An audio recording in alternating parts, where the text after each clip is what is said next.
Tuesday, October 14th, and good morning. Let's start our day with a little bit of a message from the Halloween Tarot. We're creeping up on that big holiday. I am hosting a retreat, so I'll be gone from the 30th of October to the 3rd of November. It's going to be an amazing time, but I'll be on a different world. I'll be on a different planet. I really will be. While everybody's hosting and partaking in Halloween festivities, I will be in the middle of the woods in a big farmhouse with people who have flown in from all over the world to partake in this retreat. So I'm looking forward to that. Here is the card that we need for today.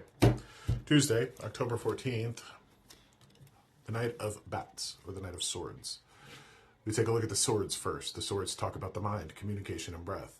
When the Knight comes up, the Knight is a person of devotion and integrity, honor.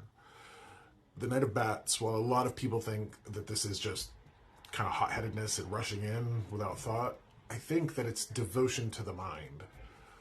What I've realized about the mind, and this is how we perceive the world, is that it is simply a tool like a sword. And if we don't use the mind with skill and grace, just like a sword or a car or a hammer, we are going to hurt ourselves and perhaps other people. Now, how do we use our mind with skill and grace? I think coming into an observer standpoint for both our thoughts and our emotions, because they intermingle. Emotions affect thoughts, thoughts affect emotions. I think that when we are in those places of destitution, where we're feeling awful about ourselves, awful about the world, we're not particularly using the mind with skill or grace, and we're hurting ourselves or other people. That's not to say the things that we're perceiving and dealing with aren't valid and true, but the way we hold it and the way we process it and the way we think about it can make all the difference in the world.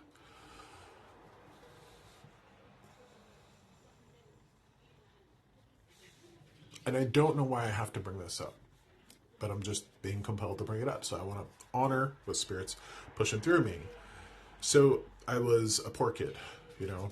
My mom was a waitress, worked in factories. My dad was a construction worker. They did everything they could for my sister and I within their means. They were not handed anything from their families. They made everything, bought houses, property, did everything by themselves with not a lick of help from anybody. I have a lot of respect for my parents. My parents, especially my mom, well, my mom was very authoritarian. And myself as a 46-year-old man can look back on that and go, wow, my mom was a bitch, you know, she didn't care about me. Or I can use my mind with skill and grace and kind of look at the whole situation like my mom was a hyper mom. You know, she was protective. She wanted the best for her kids. She did the best she could with what she had. And I don't resent her for anything. You know, even though some of those moments in my childhood were tough because my sister and I, we were tough. I think that using the mind with skill and grace and trying to see things from 1,000-foot perspective, if you could, I think really helps. So the relationship that I have with my mom, I love her so much. She supports me. My husband helps me and my husband so much. She is a very tough woman. And as a child, she was an authoritarian. And I'm sorry, I try to keep these messages short, but I want to share this with you. A few years ago, I like to visit my parents, go and see them. I live kind of close to them. I was hanging out with my mom, and I noticed my mom had this tendency of, like, as an adult, when I would go visit her or hang out with her, she'd always be like, well, what about this? And what about that? And what about this? And my mom, she was very much, and still is, and was all through childhood, a bullshit hunter. Like, looking for the bullshit, to reduce it, to remove it, to make sure it doesn't affect her family. She was doing everything she could. And when I would get near her as an adult, and she'd go, what about this, and this, and this, and this? I flipped it, because I knew she wasn't attacking me or trying to bring me down.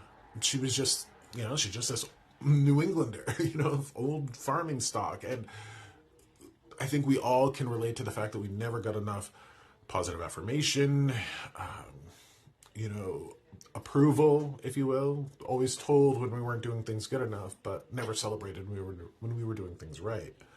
There's reasons for that. So I had this conversation with my mom. I was like, hey, I love visiting you. I love hanging out with you. But every time I hang out with you, all you do is tell me about the things I could be doing better. I get where you're coming from. I love that about you. So let's maybe think about going out about that in a different way. That brings up a method.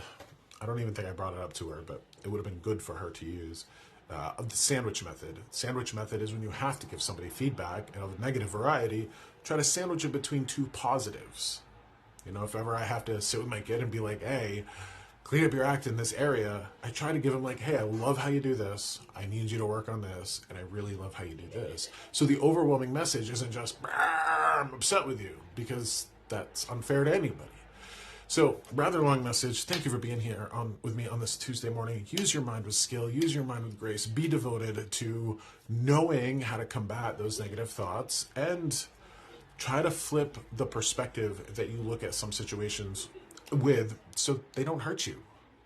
Like our mind can hurt us if we're not using it correctly. So, all my love to you. Thank you for being here. To find out more about me, my readings, podcast, visit me on my website at joshsimons.com.